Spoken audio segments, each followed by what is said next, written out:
Welcome in, everybody, to another episode of 410 Sports Talk. James Haskell, Glenn Martin, here to talk about one thing and one thing only, and that is O Odafe Oweh. I'm excited to get everyone's take about this, and we're excited to dig into it. Of course, there's been some news you can see by the title. But before we talk about all things Odafe Oweh, make sure you take a second, hit the subscribe button, turn your notifications, give us a like if you're enjoying the content, all of the above. That way you can get more of it. We greatly appreciate it. It's a really easy way for you guys to support the show. All that being said, Odafe Oweh and the Baltimore Ravens had a bit of a transaction. Glenn, what's going on here, man? Yeah, the time was up on the Ravens to make a decision on whether or not they would pick up Odafe Oweh's fifth-year option, seeing as though he was a first-round draft pick. The team has exercised that option, so they have decided to pick up that fifth year, ensuring that he will be on this team through at least the 2025 season. So not just this upcoming season, but the following. And what that's going to cost the Ravens is $13.2 million in that final 2025 season, which, some people were kind of unsure about whether or not he would get that. Him and Rashad Bateman were both eligible this year. We saw Rashad Bateman sign a contract extension with some later details coming out that he was not eligible for his fifth-year option. But Odafe Oweh was, and the Ravens decided to pick up that option, despite the fact that some have said his statistics have not quite lived up to where he was drafted. I will say that looks like last season he had 5 sacks, 12 QB hits in 13 games. So, productive year. Did miss 4 games due to injury, but did get 5 sacks and have 12 quarterback hits. Some say that's not enough to get that fifth-year option. But Jimmy, it's a tough call for teams when they, if it's not obvious, crazy production. When it's a guy like Odafe has shown flashes, he's had moments where he's certainly been impressive, but he's also, caught a lot of criticism from the fan base for not putting up the numbers. When you saw that the Ravens were ultimately deciding to pick up that fifth-year option, what was your first thoughts? What do you think were my first thoughts? I have a feeling you probably weren't thrilled. I actually was okay with it. Okay. I'm okay with it because it's like, to me, I think that there's enough to wait and see. Because if you look at what this market is, and similar to the cornerback position you're talking about on defense, it's the higher end, the higher ticket positions, right? And so it takes a lot to find the right guy, and then it takes a lot of money to keep the right guy. So to me, you give yourself as long a leash as possible for not only the player, but also for you to really see this thing through. And if it's not him, then you give yourself as much time to figure that out. So to me, this is not a longer commitment. It's just a wait and see. Like, okay, we believe in you, that the potential is there, and we've seen enough to give you this, but obviously there's not a contract in hand. So those are 2 different scenarios, right? So for me, I wasn't shocked. I'm okay with it. Not that I really like Odafe and I'm all excited about him, but I also don't dislike Odafe Oweh. Yeah. As much as I've bashed him in the past, we had a whole thing about this, and I was first season. Yeah, I was not anywhere close to eating a microphone cover. But the guy tries really hard. He's got some health issues that I think he's working on. He obviously puts in the work off the field. The things that I get mad at players about, Glenn, I think they're things that generally around effort and discipline and stuff. Odafe doesn't have those things for me. And so I can only be so upset at Odafe Oweh. It's usually right? Our frustrations are usually because we have such high expectations, and he comes this close to fulfilling those expectations, but never seems to actually, get the quarterback on the ground. Yeah, that's exactly right. But I do think there are some signs that he's getting better. The technique is improving. And then Chuck Smith, obviously, I think had a part of this conversation. Was like, hey, Give me more time with the kid. I think that there's been improvements. So I'm okay with it. Odafe's made of the right stuff. Yeah. So I'm good with seeing what he can do with it. I think the one big thing, and we talked about it at nauseum when he was drafted, is how new he is to football. And look, people are going to go, he's had 3 years in the NFL. I'm done here, and he's new to football. But this stuff takes time for them to get down. I mean, the margin of error between what makes a good player versus an okay player is pretty there's not a huge difference. The nuances of the game, it's the details of the game. So I don't think it's ridiculous to think that this could be a breakout fourth season for him. Similarly to what we saw with a guy like Justin Metabike, who absolutely exploded for double-digit sacks. Now, we saw a more consistent incline in Metabike's career, where thus far for Oweh, we saw, 5 sacks as a rookie isn't nothing to sneeze at. He dips down to 3 in his sophomore season, back up to 5 in his third year. We hadn't seen the consistent right, but I think we definitely have seen many flashes that this guy could be something special.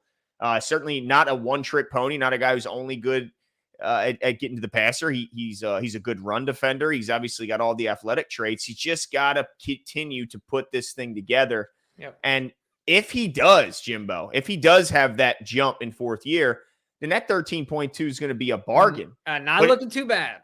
Right. But if he doesn't, it's really 1 year to see. It's not like they signed this guy to a massive long-term extension. Now, the only question I do have, Jimbo, and I'm curious about is, do you think that they did offer any sort of an extension similarly? Now, I know Bateman, he had to go that route with the new information that's come out, but do you think they tried to offer him any sort of an extension, maybe even one that kind of voids that 5th year and exchanges it for a different value?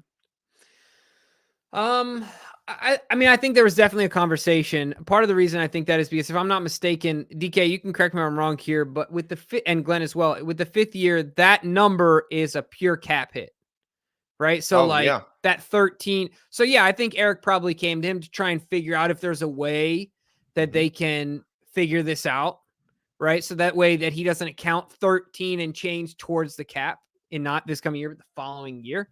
That would be great, right? While you still can, if there's a possibility to do so. So I think there was a conversation had, but, can you really expect Odafe, who is okay at his position, to, I mean, it would have to be a sweet, sweet deal. And that's just not what the Ravens were that's not what they were going to offer at this time, right? So I think you can understand why both parties did what they did.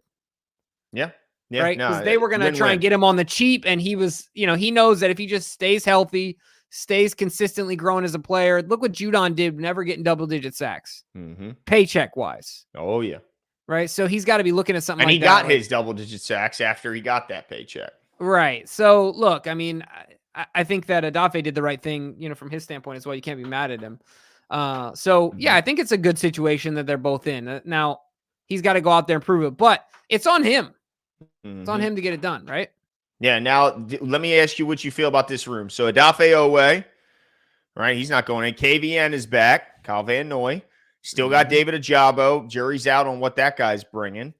They add Adisa Isaac, who I think he's going to help year one. To what degree, I guess that remains to be seen. But I think he's got certainly the ability to help year one. And then they got Tavius Robinson. So again, Oweh, Kyle Van Noy, Adisa Isaac, David Ajabo, and Tavius Robinson. And then Malik Ham. I won't leave Malik Ham off that list, even though we didn't see much from him in the regular season. We certainly saw flashes. What's your thoughts on that group? Like, you feeling pretty good of that group as a whole? Do you think they should continue to look around and maybe add? I mean, I think they should continue to look around, but there are 2 wild cards there, and that being Adisa. Did I say that right? Yeah, Adisa Isaac. Yeah, and then also, what is David Ajabo gonna be? I know.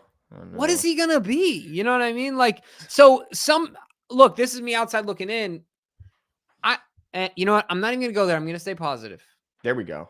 Do it. I'm not gonna go there, but I just want to see some improvement, and obviously some health, but I want to see some improvement in his physical output. Oh, I knew where you were about to go. You didn't love the snippets and sneak peeks of these guys working out. It didn't look like Ajabo he didn't look any different, is what you're saying, right? Yeah, like, dude, look, if I'm off the field, it's like this. Let me tell you something really quickly. I won't go in a whole. If you're in a position that is directly related to revenue and you aren't bringing in a ton of revenue right now, you better have everything else in order, right? Like, your ducks better be in a row in the stuff that you can control. So if you're not on the field producing the way that you can produce because of injury, like, I get it. Everything, like, I would be neurotic about it. That's just how I am, right? Like, erase all other variables. Yeah, get everything else that's in your control honed in, dialed in, whatever phrase you want to use, And so, like, if you're not on the field, dude, control what you can control. That's my thing, No, you're right. Because if he's doing what he's supposed to do, taking care of his body, that could prevent some of these injuries that he's been dealing with. And if he's not, then we're probably going to see more injuries upcoming when he decides, when training camp comes along, if his body's not conditioned and ready to go. Yeah. So, but and look, at the very least, if he comes in looking like a Greek god, right? And then all of a sudden he gets hurt, well, then it's not like oh shoot, he wasn't doing anything, therefore he got hurt type thing. Like none of that conversation. Yeah. You know what I mean? So, but look, happy for Odafe. I think it's a win-win, don't you? I mean, look, Odafe is going to be able to. I mean, he already made generational type, life-changing type money, but this is $13.2 million. That's certainly gonna continue to change his family's lives and futures. But I think I'm like you, man. I think he's got what it takes as far as the work ethic, the want to be great. And so, man, I'm expecting a big breakout season. It also helps that they're going to be more reliant on him probably than ever when you look at the loss of Jadeveon Clowney and the fact that Odafe is one of the older guys in the room now, which is kind of crazy to think about. But outside of KVN, I mean, you're talking about Malik Ham ain't the veteran. Adisa Isaac isn't. Tavius Robinson isn't. And sure as heck it isn't David Ajabo. So outside of Kyle Van Noy, Odafe Oweh is the old man in the room. So he's going to have to be expected to pick up a bigger role, not just on the field, but also in the classroom and in the locker room. So yeah, why not, man? This is his year. This is the year we see this guy put it all together and stop being almost Oweh and start being a Pro Bowler, much like we saw from Justin Madubuike. Let's go. Let us know what you guys think. I'm excited about your comments because I'm sure they'll be all over the place. Leave them below, and we'll talk to you guys soon.